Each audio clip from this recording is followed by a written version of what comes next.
Hello guys and welcome to our channel. Today I will show you how you can scan QR codes by the Motorola G53.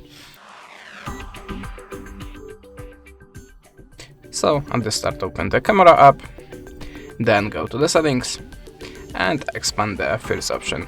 Make sure that you have turned on Google Lens feature and go back to the camera. Now if you have a Google Lens, turn it on, you should see this small icon. Tap on it. Click on the open camera and add a permission. Now just take a photo of the QR code, and how you can see the address appears automatically, so we can visit this site directly from the camera. And it's worked perfect. That's it.